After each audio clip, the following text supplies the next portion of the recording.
When I, a 28-year-old woman, encountered Patrick 3 years ago, I was still grappling with the aftermath of a past relationship. My ex-boyfriend, Tyler, had been my companion since high school, but over time, he matured into someone with few redeeming qualities. Realizing that our relationship had no future, I initiated the breakup. However, due to shared friends and intertwined family connections, completely severing ties with Tyler proved impossible.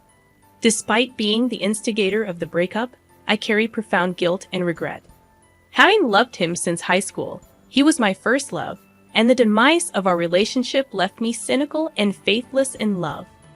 Enter Patrick. He stood out for the men I had encountered until that point.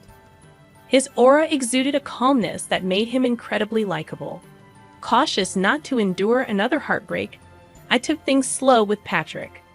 Over time, I found myself deeply in love with him, and after a few months of dating, we tied the knot.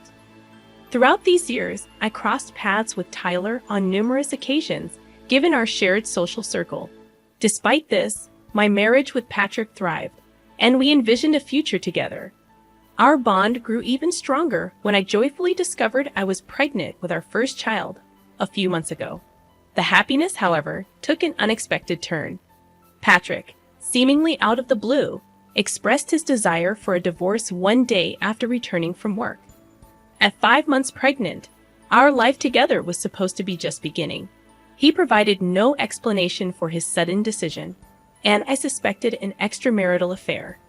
Despite my efforts to communicate and salvage our marriage, he remained resolute, leaving me devastated and unsure of how to cope with such a loss. The prospect of being pregnant and alone felt overwhelmingly helpless, and the day he asked for a divorce shattered my world. In the days that followed, I struggled to come to terms with the situation. While attempting to focus on my pregnancy, the solitude weighed heavily on me, and most nights were spent in tears, pondering where I had gone wrong. Patrick, living like a ghost in our home, rarely crossed paths with me, despite my multiple inquiries about the reasons behind his decision. His responses remained passive-aggressive, offering no closure. Every time I brought up the topic, Patrick insisted that I already knew the reason for our impending divorce, and behaved as though I were feigning ignorance. Amid the grief of divorce and the challenges of pregnancy, I felt compelled to delve deeper into the root cause of the pain that had befallen me. Although I had yet to move out of our shared house, Patrick and I were merely coexisting as roommates. Informing both sets of parents about our marital troubles, I found an unexpected source of support in my previously distant mother-in-law, who became sympathetic upon learning about the impending divorce. While my mother urged me to relocate to their house, I chose to remain with Patrick a bit longer. Recognizing that I couldn't reverse his decision, I resolved to stay strong for the sake of my unborn child, building a support system with friends and family, and seeking therapy. Suspecting Patrick's involvement with someone else as the reason for the divorce, I felt compelled to find evidence of an affair. The only viable option was to scrutinize his phone, a task that would have been easier if we were alone at home. However, my mother-in-law insisted on staying with us for a week to lend her support, a gesture I initially declined, but eventually accepted. During her stay, I observed secretive conversations between her and Patrick, leading me to suspect they were discussing me. One day, while I was in the shower, I received an unexpected call from my ex-boyfriend, Tyler. We hadn't spoken since an unpleasant encounter a few months before my pregnancy. Curious about his sudden call, I contacted him, only to learn it was an accidental dial. Following my mother-in-law's departure, Patrick and I had our first heated argument, where he expressed feeling suffocated under the same roof as me. The timing of his outburst, coupled with my mother-in-law's sudden departure, raised suspicions about her potential role in Patrick's desire for a divorce. Driven by these suspicions and fueled by the revelation of strange behavior from my mother-in-law, I decided to investigate further. Going through Patrick's emails and text messages, I uncovered a chain of exchanges between him and my mother-in-law. To my horror, they revealed her urging him to leave me, claiming that I was carrying another man's child. The shock of reading these lies left me almost dropping the phone. As I read through the unbelievable content, I was stunned. My fidelity to Patrick had always been unwavering. Yet here was my own mother-in-law concocting lies about my loyalty. Scrolling down further, I discovered that she had falsely informed my husband that I was carrying my ex-boyfriend's child. Despite Patrick's denial of these accusations, she went a step further and shared some photos of me with Tyler, taken during our last meeting at a cafe. I hadn't informed Patrick about the meeting because I knew he was empathetic and would have given Tyler money, something I wanted to avoid. To add to the deception, she shared screenshots of text messages between her and Tyler, where he admitted to an affair outside my marriage. My head was spinning, but realizing this was my chance to gather evidence, I continued reading. By the end of the conversation, I grasped that even the last missed call from Tyler was orchestrated by my mother-in-law. Confronting Tyler with what I had discovered, I learned that he had done it all for money. Shockingly, it was revealed that it was my mother-in-law's plan from the beginning. She had contacted Tyler when she learned that Patrick and I were trying for a baby, and, desperate for money, he agreed to carry out her wishes. Determined to outsmart my mother-in-law, I offered Tyler more money to side with me. I planned to confront her and reveal the truth to Patrick. Yesterday, I packed my bags and awaited my husband's return from work. When he arrived, I called Tyler and invited him to our house. Though Patrick was furious, I insisted he sit down and listen to Tyler. As Tyler admitted to the orchestrated plan and showed Patrick evidence, my husband broke down in tears. Despite his pleas for me to stay, I left as planned, unmoved by his realization of the truth. His understanding came too late, especially after asking for a divorce based on manipulated information. Today, I confronted my mother-in-law, hoping Patrick had already discussed the matter with her. However, she was clueless about the events.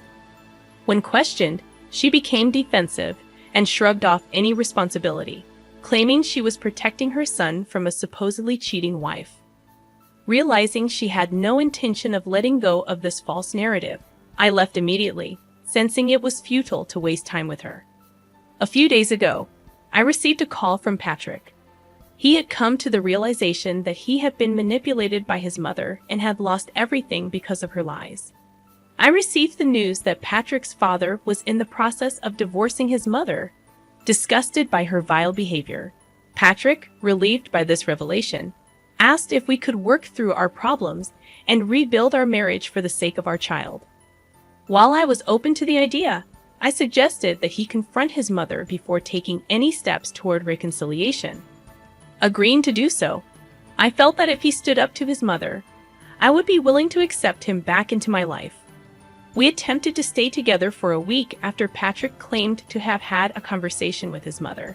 However, during my stay, I realized he had lied to me and was hesitant to address his mother's actions. This deception was the final straw for me, and I packed my bags, ending our marriage. If a husband lacks the courage to discuss misunderstandings and blindly believes his mother, it's better to part ways. Regarding the wedding dress situation, I, a 32-year-old female, got married 7 years ago, and my mother made my wedding dress. She did the same for my older sister 9 years ago. Unfortunately, our mother passed away 3 years ago from cancer. My younger sister, Jess, 27, is currently engaged, and her wedding is in a year. During a coffee meeting, she expressed a desire for our mother to make her dress, but since our mother was no longer alive, she asked if she could wear my wedding dress. Feeling uneasy about this, I suggested she borrow our sister's dress, as I was attached to mine. Jess declined, stating that she wanted mine because it was something our mother made. Reluctant to modify the dress, I offered to lend her the veil instead. Despite my concession, Jess insisted on borrowing the dress, emphasizing that it wouldn't hurt me to make minimal adjustments. I stood firm on my decision, expressing discomfort about modifying the dress, as it held sentimental value as a memory of my mom and one of the best days of my life. While sympathetic to Jess's situation, I maintained my stance. She walked away in tears, accusing me of selfishness for not allowing her to have any feelings close to having something done for our mother. Now, I'm facing criticism from Patrick's father, fiance, and in-laws, except for my older sister, who didn't take sides. Some are calling me selfish.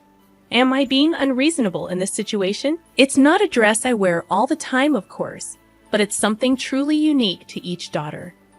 The three of us have flower names on my dress, and my older sister had details of our respective flowers. Modifying something so distinctive, entirely crafted by our mother, by allowing someone else to come in and alter it is really difficult for me. Someone pointed out that it should be lend instead of borrow. My apologies for the mistake. To not Ayo. I'm so sorry for both of you. She's right that it isn't fair that she won't get a dress, but you will be losing yours. I think the veil is a good compromise if your mother made that as well. Or do you have your mother's dress? I'd agree with not A. I would like to make a suggestion to you. OP. Could you and your older sister maybe get together and have a dress made for your younger sister's wedding? Include the flower details you mentioned, and have it made to her liking. It might not be exactly the same, as it didn't come from your mom, but maybe if it was a gift from both of you, and your older sister loans her own accessories she wore at her wedding, it might be almost as good. It could be your gift to her. I'm sorry for the loss of your mother, and I wish all three of you lovely ladies the best, no matter what happens. As for my daughter, who is 11 years old, her biological mother is Erika, who is 29 years old. My son, who is 33, got Erika pregnant. Erika, who we knew as the daughter of a friend, decided she didn't want the baby. My son also didn't want the baby, and we offered to financially help Erika out if we could adopt the baby, as we had always wanted another child. But it never happened for us. We supported Erika by paying her rent for 2 years while she attended college. Fast forward 11 years, and unfortunately, we have a strained relationship with our son, as he doesn't want to be involved with our daughter. However, we still see him and text him frequently. During a visit, he informed us that Erika had asked to see our daughter. My husband had told Erika when she was pregnant that we might allow contact, but honestly, we don't think it's best for our daughter at this stage. It would be confusing and upsetting for her. I explained to Erika that when our daughter is emotionally well enough, we'll tell her, but right now she's going through therapy for anxiety. My son thinks I'm in the wrong, and Erika, who now has a 2-year-old, believes that I'm being unreasonable. They both argue that our daughter has a right to know her biological mother. Furthermore, Erika's parents, whom I've known for over 25 years, are now refusing contact and spreading insults about us to common friends, claiming that they allowed the adoption, but Erika has a right to know her daughter. This wasn't a problem 3 years ago.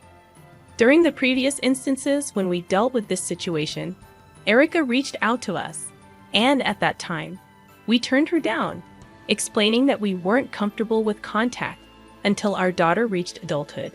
However, now suddenly, everyone seems to be losing their minds. Am I the one in the wrong here? Initially, I was considering going with Nadiejo until I read that your daughter doesn't even know she's adopted.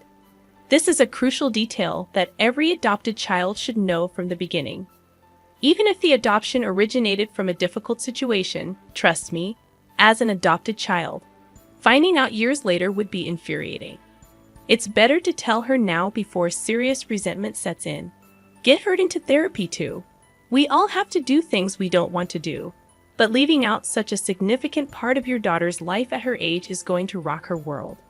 Regardless, you're the one who is perceived as being in the wrong. Not for not wanting Erika to meet your daughter, but for the fact that your daughter doesn't know she's adopted. That was a misstep, as she may view this as being lied to her whole life. I recommend discussing this with her therapist to determine the best way to break the news. It sounds like you can't rely on the people in the know to keep this information from her, and it will be 1,000 times worse if someone else tells her first. As for my situation, I, a 28-year-old male, have 2 friends, D, a 27-year-old female, and Tommy, a 29-year-old male. We've known each other since middle school and make it a point to stay in touch, meeting for a meal at least once a month, often twice. Despite a 40-minute drive between us, it's worth it to maintain our friendship. This tradition paused during the pandemic, but has resumed semi-regularly. I am single and a romantic, and my friends have never made me feel like a third wheel. These gatherings are not dates. It's our decompression time, a chance for friends to have a nice meal, and maybe a few drinks. After the pandemic, Dee never returned to work, and they both seemed fine with this arrangement. She enjoys homemaking, and that's her thing, which is not my concern. However, the issue arises when the bill comes. Tommy consistently asks for it to be split 2 ways, or just split that way because only 2 of us walk up to the pay counter initially. Initially, I shrugged it off, considering the cost differences were minor. But it reached a breaking point recently when we went to a new place, and the bill came to around $50 per person. I couldn't help but speak up when Tommy tried to instruct the waitress to split the bill 2 ways. I calculated my share at the table and found that what I had accounted for came up to $67, while a third of the total bill was $71. I informed him that I would either pay a third, even though it exceeded my portion, or we could split the bill equally. I didn't mind either way since the amounts were close. However, he was visibly appalled, considering it embarrassing that I had done the math right there in front of Dee, knowing that she wasn't currently employed. He made a pointed remark about how I earned more than her anyway. In response to his remark, I said something that perhaps I shouldn't have, pointing out that I'm not the only one married to her. So why should I subsidize her unless she's coming home with me half the time? I paid my portion and left. Now, he's incessantly texting me about how I embarrassed him in front of his wife, insisting that I should have handled the situation more like a man and split the bill between the men, as it's the proper thing to do. As I reflect on the situation, I realize this has been happening since college. He and I would split the cost, and she would tag along too. While I acknowledge I may be in the wrong for what I said, I also question if I erred in settling the bill in front of her. She's known me just as long as he has, and maybe I should have deferred and resolved it later. He's been accustomed to getting away with this for so long that he now expects it. Clearly, splitting the bill evenly when there are 3 people doesn't make sense. It's perplexing how something like this could embarrass him in front of his wife. Regardless, I've realized that this pattern is obnoxious, and I shouldn't be paying for half when people take advantage, especially in situations where the meal costs vary significantly. This practice may work for close friends or family in the long term, but it doesn't apply here.